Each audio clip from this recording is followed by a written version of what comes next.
Hello, everybody. Oh, I know everybody's been waiting such a long time. And guess what's still to come? We want to welcome President Joe Biden to the great state of North Carolina. We want to thank him for providing strong, coordinated, sensible, strategic national leadership out of this pandemic.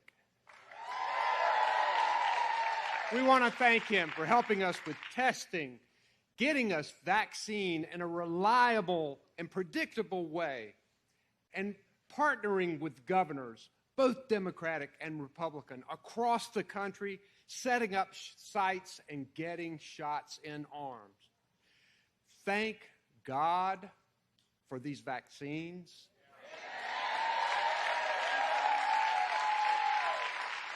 Thank scientific research. Thanks perseverance for these stunningly effective, life-saving vaccines that are allowing us to gather right here today.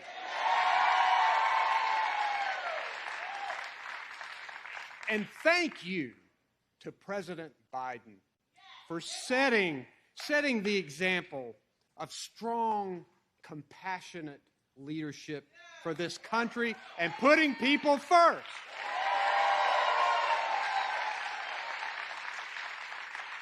Now, in North Carolina, all of us together are working to emerge from this pandemic stronger than before. And with President Biden's leadership, we have American Rescue Plan funds to help us make transformational changes, high-speed internet access, wastewater and water infrastructure, housing, education, childcare. We can do this thing, and this pandemic has been shining a light on challenges that we have already faced. Now we can do something about it. And in North Carolina, we are making progress, and you can look at our performance as we sailed through these uncharted waters during this pandemic. We used science and data to make the hard decisions. And with our largest states, North Carolina is among the lowest in deaths and job loss per capita. That's a good thing. We've done things right.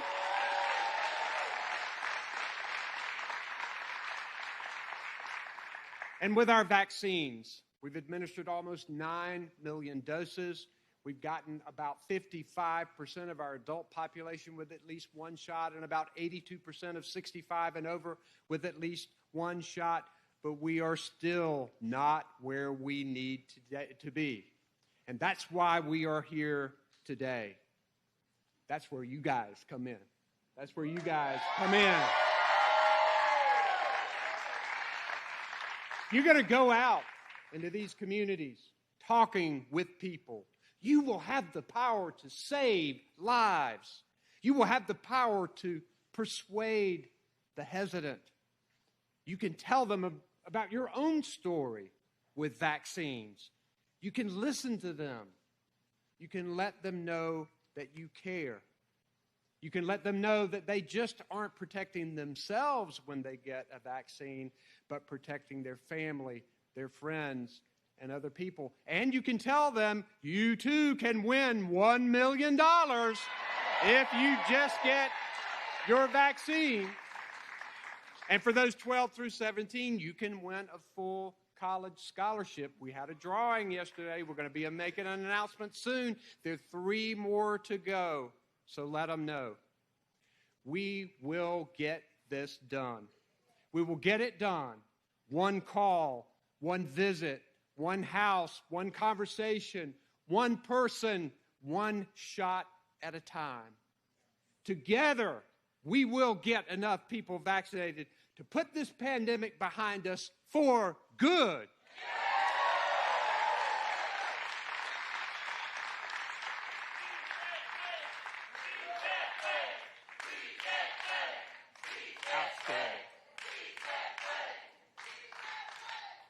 All right, we've got 2 people coming up here that you're going to love. In addition to you and me, there are 2 people coming up who are going to tell us what else we're going to do.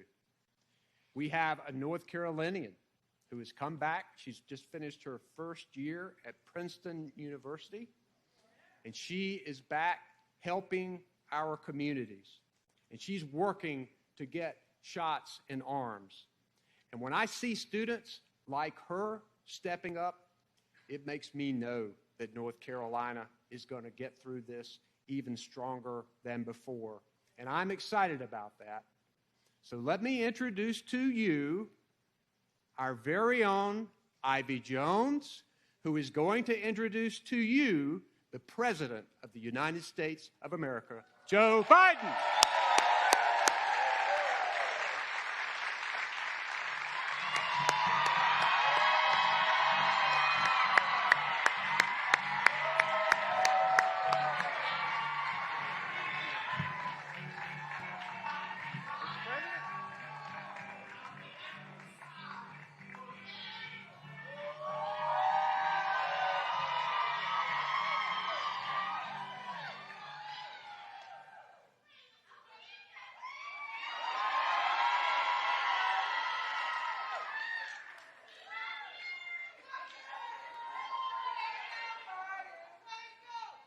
Thank you, Governor Cooper, and thank you all for being here this afternoon. Like many college freshmen, I was eagerly awaiting the opportunity to move into my dorm last fall when the news hit that Princeton University, like many campuses across our country, would be shifting to a virtual format. While I was disappointed at this less than typical start to my college career, it did not outdo the devastation brought about by the pandemic. As someone with a father in the Army and a mother with a serious respiratory condition, I knew that our physical distance was needed because the health of our family was at stake. I made sacrifices to increase the odds that my loved ones would live to see another day, even when that meant intense feelings of isolation. I watched helpless as COVID-19 cases and fatalities began to climb in North Carolina, the only home I've known for 18 years. This state has taken the stress of over 1 million COVID-19 cases, and more than 13,000 North Carolinians have lost their lives to this terrible illness. Now that we have safe and reliable vaccines available to us, it is imperative that we do our part to stop the spread of COVID-19. As we usher in this new phase of the pandemic, we should rejoice in the ability to see our friends and family again, but not forget that the pandemic is not over. It won't be until we all do our part and get vaccinated. As I stand here before you, there are over 400 people hospitalized in North Carolina fighting COVID-19. That number may seem insignificant, but each one of those 400 people are family, friends, partners, and heroes to their communities. Each of those people belong to the greater fabric of this state, and their struggle should not be understated. If the pandemic has reinforced anything, it is that ability and health, life, is not insured to anyone, despite what we would like to believe. To receive the COVID-19 vaccine is to honor the over 400 people hospitalized at this very moment. To receive this vaccine is to honor you, your community, and to honor the gift of another day. Many of us celebrated when it was our turn to get vaccinated and pledged to do whatever it took to ensure we kept our community safe. We remembered what it was like last year, unable to leave the house, hug our friends or relatives, and we wanted to make sure that the sacrifices we made during that time were worth it. And although I am now fully vaccinated, those sacrifices still mean the world. That is why I'm so delighted to be here with Governor Cooper and President Biden today, so I can have the ability to join with them in encouraging North Carolinians of all backgrounds to get vaccinated. Being here today alongside our leaders emphasizes how crucial this vaccine is in keeping communities healthy and creating a promising future. It is my honor to introduce one of the leaders ensuring that our communities stay safe, not just in North Carolina, but across the country. Please welcome President Joseph R. Biden.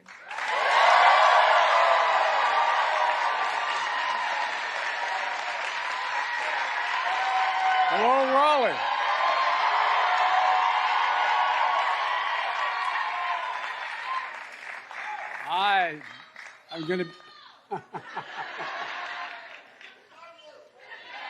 Love you back. Look, that old, by the way, you're in the midst of, you're in the presence of one hell of an individual I want you all to know about. Not me. He's always there when people need help, and he particularly focuses on people who are left behind. Reverend Barber.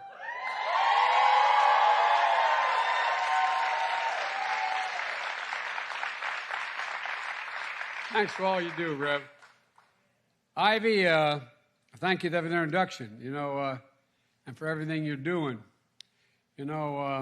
I thank everyone here at the Green Road Community Center for hosting us. Governor Cooper, my good friend, great governor, but the most important thing, he's a man of enormous integrity. And no, he really is. You're doing an incredible job. I'm lucky to have you as a partner, Gov. And as we move along here, look, the main thing I want to do is start off with the way you should never start off. You have any chairs out there? Well, if you have a chair, sit. Don't stand for me. I was getting to feel really guilty, man. I said that a while ago, as the press will tell you. About a year ago, I said, "Why did everybody sit down?" And somebody in the front said, "I don't have a damn seat. That's why." I don't want to get in trouble. Well, thank you. I thought you didn't have any seats, so I really feel guilty. Folks, look, it's great to be with Mayor Baldwin of Raleigh and Mayor Schewel of Durham, and joined by a proud native son of North Carolina, the administrator of the EPA in Washington, D.C., Michael Reagan. Where are you, Michael? I'm always worried.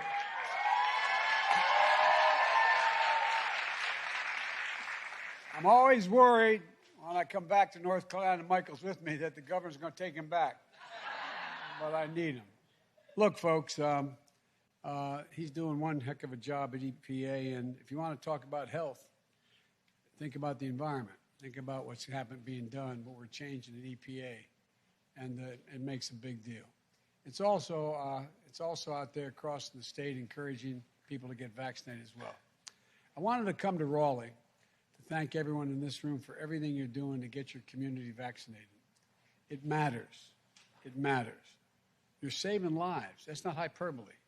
Let me remind everybody, we lost 600,000 dead in America in about a year.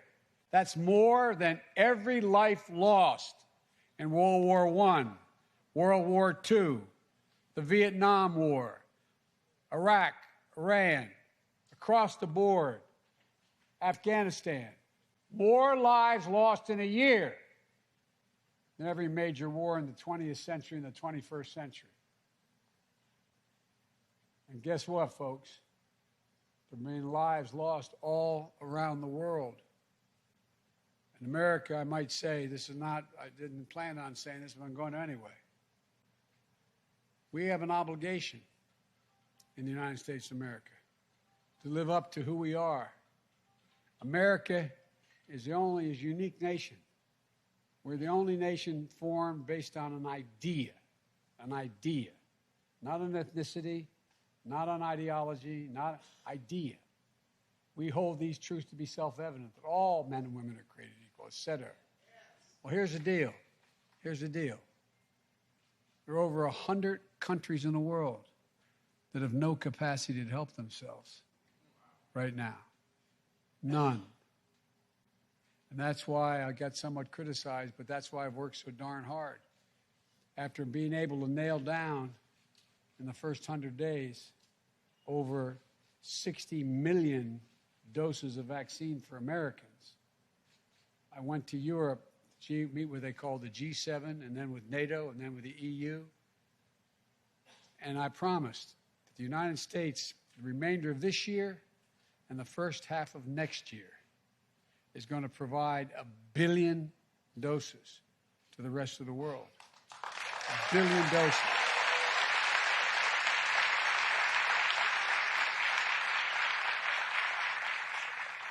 500 million of those will be done between now and January and the first half of next year. Point being, I wanted the nation to reflect what you all reflect. Everyone in this room, there's everything. I want to thank you for all you're doing. But the rest of the world is in trouble as well. We have to look out for one another. We really do. And what you're doing here, go back to the United States, nonprofits, directing folks to where to go, houses of worship, opening on-site vaccination for congregants. My friend Reverend Barber is here, as I said, had countless faith leaders who are truly doing God's work. College students providing rides for seniors. It's what's happening in America. It's what America is all about. That's what the rest of the world is looking at. Are we what we advertise ourselves to be? Because of people like you here in Raleigh and communities across America that are going to win this fight. Look at the progress we made so far. Today, 66% of all American adults have gotten at least one shot. That includes 87% of all seniors, of all colors. 75% of adults ages 40 and up have gotten a shot, and 70% of those aged 30 and up. Nationwide, we're seeing the lowest number of daily cases and deaths since the first day of the pandemic. And we've built equity into the heart of the vaccination program. I put together a vaccination team headed by a really bright guy. We put together a group of 23 doctors. And what they did was we had one doc who does nothing but deal with equity, access for people. There's a reason why it's been harder to get African Americans initially to get vaccinated, because they used to being experimented on. The Tuskegee Airmen and others. People have memories. People have long memories. It's awful hard as well to get Latinx vaccinated as well. Why? They're worried that they'll be vaccinated and deported.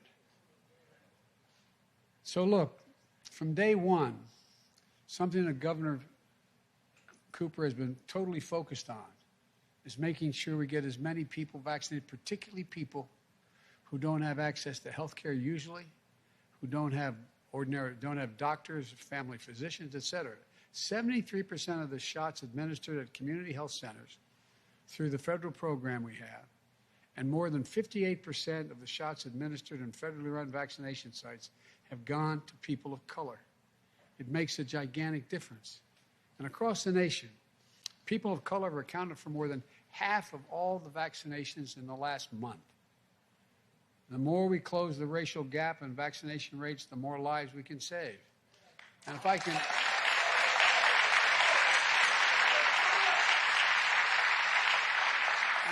pause for 1 second, that's why I've called for spending billions of dollars at NIH focusing on new ways to deal with obesity, diabetes, Alzheimer's, and cancer. Focus just on those diseases. Money that private drug companies don't have the money to invest in or the inclination to. Because guess what? In most black communities across America, Hispanic communities, how many stores have fresh vegetables? How many stores have I go down the list? It matters. The health condition a person enters this fight over makes a big difference as to what, in fact, is going to be able to be done. Here in North Carolina, my administration has provided $105 million from the Federal Emergency Management Agency, FEMA, to help get people vaccinated. Working with the governor and the mayors and county officials across the state, there are 240 personnel in the Tar Heel State just to put the needle in somebody's arm. This has been a gigantic logistical challenge, not just in North Carolina, but all across America. More than 660 National Guard members have supported the COVID-19 response here in North Carolina. Over in Greensboro, we stood up the federal vaccination site that alone has administered 135,000 shots. The governor and I visited one of the mobile units you're deploying to meet the people where they live. As a result of these efforts, statewide, Case deaths are down over 90% in the last 5 months. All of this is great news, but here's the deal. For all the progress we made as a country, hospitalizations and deaths are down drastically in places where people are getting vaccinated. The data couldn't be clearer. If you're vaccinated, you're safe. You are still at risk of getting seriously ill or dying if you, in fact, have not been vaccinated. That's just a fact. And this new dangerous variant continues to emerge. It's now the most common variant in America and here. And unvaccinated people are incredibly vulnerable. This is a serious concern with what experts call the Delta variant. It is not only, according to the CDC, between 10 and 20% of all cases in the last 2 weeks have been the Delta variant. Dr. Fauci has made it clear, he and my wife have been traveling the country to make this case, that it's more easily transmittable, this Delta variant, potentially deadlier, and especially dangerous for young people. He says it's the greatest threat to our fight to beat COVID-19. But the good news is we have a solution. The science is clear. The best way to protect yourself against the virus and its variants is to be fully vaccinated. It works. It's free. It's safe. It's easy. It's convenient. Over 150 million Americans have gotten fully vaccinated, and they're safe and protected now, including against the Delta variant. They're getting back to living their lives and spending time with their loved ones. Well, we need more people to get fully vaccinated to finish the job. That's why I'm here. I called for June to be the month of action to get folks vaccinated so we can all enjoy the 4th of July with our independence from the virus.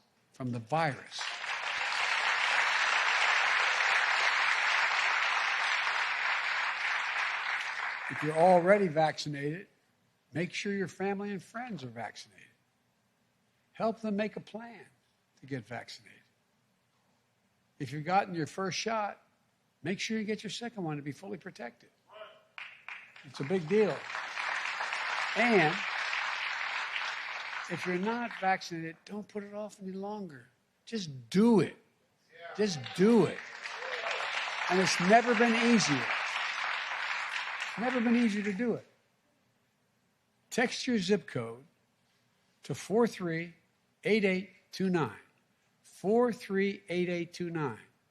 And immediately it will pop up to find the vaccination sites closest to you. And hardly anyone's beyond 5 miles from a potential site. Get a free ride to and from your vaccination sites. I want to publicly thank, when I asked for help, both Lyft and Uber said between the time this last month to July 4th, they'll provide a ride free to and from. They'll wait and take you back home.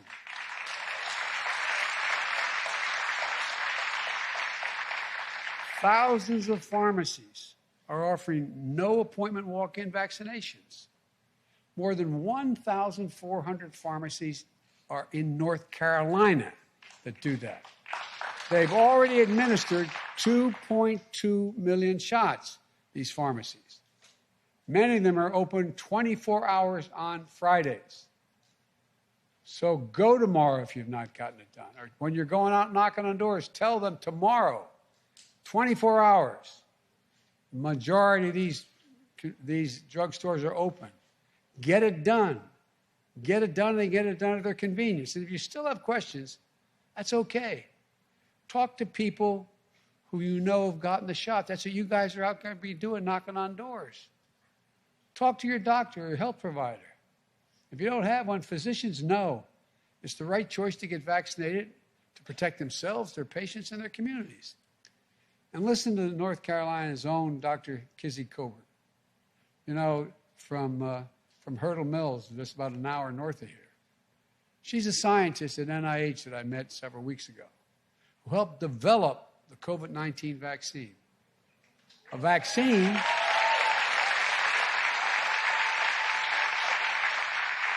that was developed after decades of research under Republican and Democratic administrations. As I said, I met her earlier this year during a tour of NIH Vaccine Research Center, where this all happened. She's incredible. Folks, there's no reason to leave yourself vulnerable to the deadly virus for one single day more. And as they say in my church, I'm preaching to the choir, I know. But the television is recording this.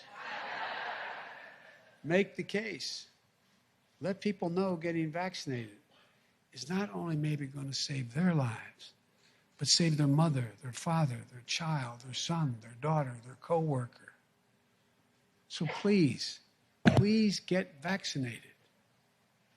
Let everyone do our part. Let's everyone do it. This weekend, we'll be hosting another nationwide canvassing event where volunteers like you are going to knock on doors and talk to friends and neighbors to help finish the job of getting America vaccinated. To join that effort, I say to the people watching this, because these people have already joined the effort, to join that effort, please visit wecandothis.hhs.gov. wecandothis.hhs.gov. Sign up. Get involved. We can do this. We really can do this. Let me close where I began. To all of you here today, we're about to head out and canvass your communities. Thank you from the bottom of my heart. I genuinely mean it. But just listen again to Ivy. Graduated from Apex Friendship High. Just finished her first year in school. She's been spending her summer doing door-to-door, going door-to-door to help get people vaccinated to stay safe. And I'll bet what she had to say when asked is what a lot of you think as well. She said, quote, I hope you don't mind my repeating this, Ivy, but she said, quote, reaching out and giving back to the community is everything. I like to say I don't dream of having a dream job or a dream career, but I dream of truly helping people in the best way I can. That's my life goal. This can be among one of those important things you do. I really mean it. And again, remember, I think you're probably the least ones that have to remember. Remember, 600,000 plus Americans have died. 600,000 plus Americans have died. This Delta variant, you know there's going to be others as well. You know it's going to happen. We've got to get our young people vaccinated. So talk to those moms when you knock on the door. Tell them about why it's so important to get their children. You may remember I got widely criticized when I suggested we keep dropping the age of people eligible for vaccinations. It's been based on the science. I didn't do anything based on a whim. The science, the tests show that. And what's going to happen here, I predict, as soon as we go from temporary approval to permanent approval, which just takes time, it's not that I don't think it's there, it's going to increase the number of people willing to move as well. So, Ivy, thank you for representing the best of us. Thank all of you for representing the best of us.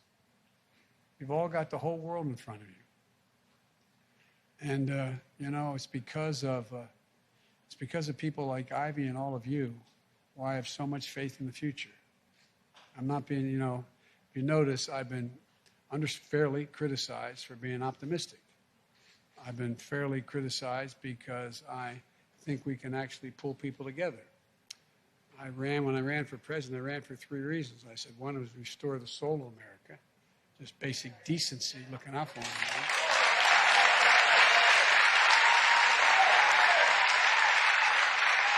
another. And 2, because we had to rebuild the backbone of this country that's been so damaged, which is the middle class, working class folks and middle class folks.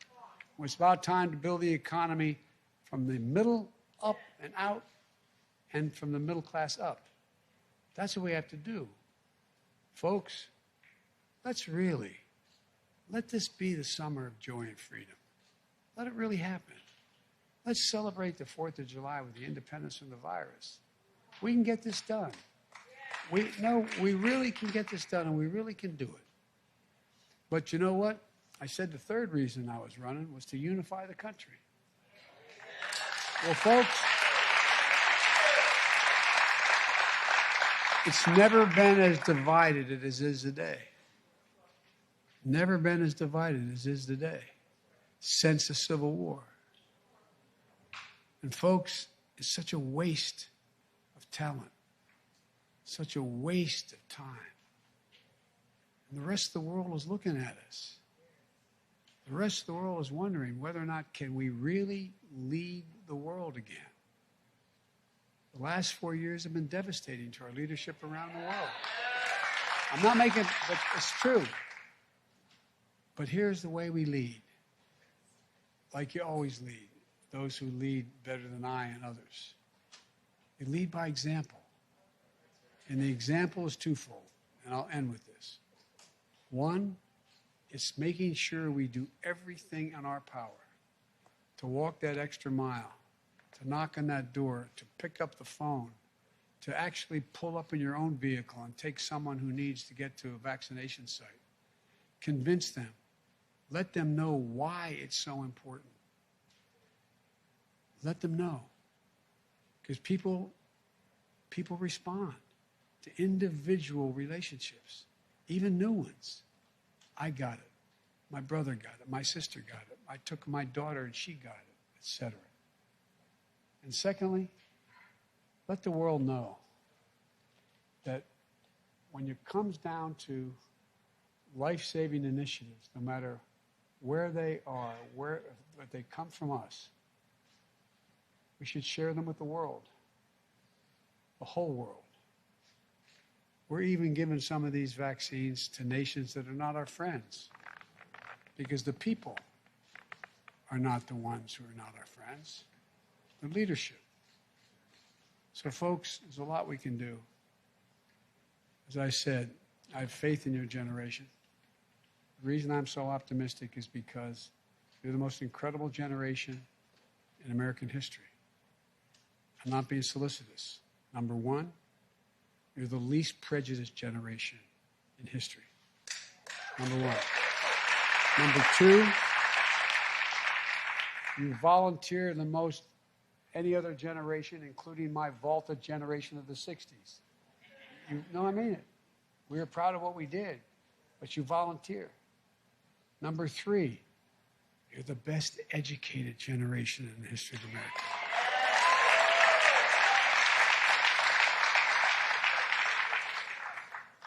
And I believe our dealing with equity is only the beginning as it relates to a vaccine. The first executive order I signed was insisting that every one of my cabinet members focus on racial equity. Because we have a chance. We have a chance to make significant change in this country. It's going to come from what you guys do. I really mean it. Can't thank you enough. Sorry to take so much of your time, but God bless you all. And may God protect our troops. Thank you, thank you, thank you. Thank you.